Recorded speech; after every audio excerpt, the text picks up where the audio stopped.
Hello, അപ്പം നമുക്കിന്ന് എൻ്റെ ഒരു കുട്ടി വെഡിങ് ഷോപ്പിംഗ് വീഡിയോ കാണാം. നമ്മൾ ട്രിവാൻഡ്രത്തു നിന്ന് നേരെ ട്രെയിൻ കയറി മധുരൈ റെയിൽവേ സ്റ്റേഷനിലെത്തി. അവിടെ നിന്ന് ഫ്രഷപ്പ് ആയിട്ട് നമ്മൾ നേരെ മധുരൈ മീനാക്ഷി ടെമ്പിളിലേക്കാണ് പോയത്. നല്ല കാര്യങ്ങളൊക്കെ ചെയ്യുന്നതിന് മുന്നേ ചെറുതായിട്ടൊന്ന് അനുഗ്രഹം മേടിച്ചേക്കാമെന്ന് കരുതി. അപ്പോൾ ലാസ്റ്റ് ടൈം നമ്മളിവിടെ വരുമ്പോൾ നമ്മുടെ കൂടെ അച്ഛനുണ്ടായിരുന്നു. ഇപ്പോൾ ഞാനും അമ്മയും ഒറ്റയ്ക്കാണ് പോയിരിക്കുന്നത്. അപ്പോൾ നേരെ കയറി ദേവിക്കൊരു വെഡിങ് കാർഡ് ഇൻവിറ്റേഷനൊക്കെ കൊടുത്തു. നന്നായിട്ട് പ്രാർത്ഥിച്ചൊക്കെ ഇറങ്ങി. ടെമ്പിൾ തുറന്നപ്പോൾ തന്നെ നമ്മളവിടെ എത്തിയിട്ടുണ്ടായിരുന്നു 5 മണിക്ക് തന്നെ. അപ്പോൾ ഉള്ളിൽ നിന്ന് എനിക്കൊരു താമരഹാരവും ലഡു പ്രസാദവും ഒക്കെ കിട്ടിയിട്ടുണ്ടായിരുന്നു.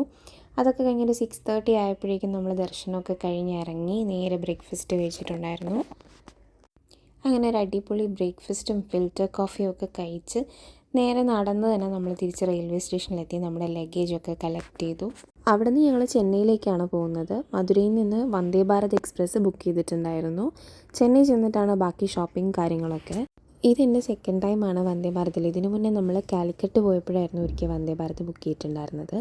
നമ്മുടെ കയ്യിൽ ടിക്കറ്റ് ഫെയറിന് കുറച്ചുകൂടെ എമൗണ്ട് എടുക്കാനുണ്ടെങ്കിൽ ലോങ് റൂട്ട്സൊക്കെ ട്രാവൽ ചെയ്യുമ്പം എന്തുകൊണ്ടും വന്ദേ ഭാരത് ബുക്ക് ചെയ്യുന്നതായിരിക്കും നല്ലത്.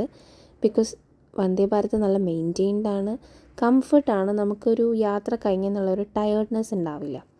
അങ്ങനെ ഒരു ലഞ്ചൊക്കെ കഴിച്ചൊന്ന് ഉറങ്ങി എണീറ്റപ്പോഴേക്കും നമ്മളിതാ ചെന്നൈ എത്തിക്കഴിഞ്ഞു. ഇന്നത്തെ ഡേ ഞങ്ങൾ നേരത്തെ പ്ലാൻ ചെയ്തിട്ടുണ്ടായിരുന്നു. അതുകൊണ്ട് തന്നെ ഒരു അവർ പോലും വേസ്റ്റ് ചെയ്യാണ്ട് നേരത്തെ ബുക്ക് ചെയ്ത ഹോട്ടലിൽ വന്ന് ബാഗ് വെച്ചിട്ട് ഔട്ട്ഫിറ്റ് പോലും ചേഞ്ച് ചെയ്യാണ്ട് ഞാനും അമ്മയും നേരെ ഊബർ ബുക്ക് ചെയ്ത് ടി നഗറിലേക്ക് പോയി. അവിടുത്തെ ഞങ്ങൾ ഫസ്റ്റ് ഡെസ്റ്റിനേഷനായിരുന്നു ഈ ലിസ ഡിസൈനർ ബ്ലൗസിൻ്റെ കട.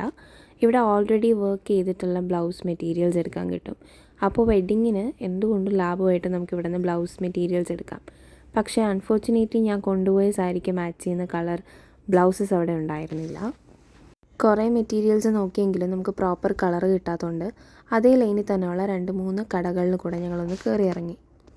ഒരേ കളറിൻ്റെ തന്നെ പല ഷെയ്ഡ്സും പല വർക്കും ഉള്ള കുറേ മെറ്റീരിയൽസ് ഉണ്ടായിരുന്നു. പക്ഷേ ഈ സെക്കൻഡ് ഷോപ്പൊന്നും എനിക്ക് പ്രോപ്പറായിട്ടുള്ള കളർ കിട്ടിയില്ല. ഈ തേർഡ് ഷോപ്പിൽ കയറിയപ്പോഴാണ് കുറച്ചെങ്കിലും അപ്രോപ്രിയേറ്റ് ആയിട്ടുള്ള കളർ നമുക്ക് കിട്ടിയത്. ഇത്രയും ഹെവി വർക്കൊന്നും പ്രതീക്ഷിച്ചല്ല പോയെങ്കിലും അവിടെ ചെന്നതൊക്കെ കണ്ടപ്പോൾ ഇഷ്ടമായി. നമ്മൾ സാരിയുടെ കൂടെ വെച്ച് നോക്കിയപ്പോൾ പെർഫെക്റ്റായിട്ട് സാരിക്ക് വേണ്ടി പറഞ്ഞ് ചെയ്യിച്ച ബ്ലൗസ് മെറ്റീരിയൽ പോലെ ഉണ്ടായിരുന്നു. നമുക്ക് നേരിട്ട് കണ്ണിൽ കാണുമ്പോൾ ഇതിനൊരു റോസ് ഷെയ്ഡ് ഉണ്ടെങ്കിലും സാരീൻ്റെ ഒപ്പം വെച്ച് ഫോട്ടോ ഒക്കെ എടുത്ത് നോക്കുമ്പോൾ എക്സാക്ട്ലി ആ സാരീൻ്റെ ഷെയ്ഡായിട്ട് തന്നെയാണ് തോന്നിയത്. ആ ബ്ലൗസ് അങ്ങനെ പക്കയാക്കി നമ്മൾ മെഷർമെൻറ്റ്സ് ഒക്കെ കൊടുത്തു. അത് അവിടെ തന്നെ സ്റ്റിച്ച് ചെയ്യാൻ കൊടുത്തിട്ട് വന്നു. അപ്പോൾ അത് നമുക്ക് വീട്ടിലേക്ക് കൊറിയർ ചെയ്ത് തരും. അത് ഞങ്ങൾ അവിടെ നിന്ന് തന്നെ വാക്കിംഗ് ഡിസ്റ്റൻസിലുള്ള ടി നഗർ മാർക്കറ്റിലേക്കാണ് പോയത്. ഇതിന് മുന്നേ കല്യാണ പർച്ചേസിന് വന്നപ്പോഴും നമ്മൾ ഈ മാർക്കറ്റിൽ നിന്ന് ഒത്തിരി ഷോപ്പ് ചെയ്തിട്ടുണ്ടായിരുന്നു. അപ്പോൾ അവിടെ നിന്ന് കുറച്ച് ജുവല്ലറിയും കാഷ്വൽ ഷോപ്പിങ്ങും ഒക്കെ കഴിഞ്ഞിട്ട് ഞങ്ങൾ നേരെ തിരിച്ച് റൂമിലെത്തി.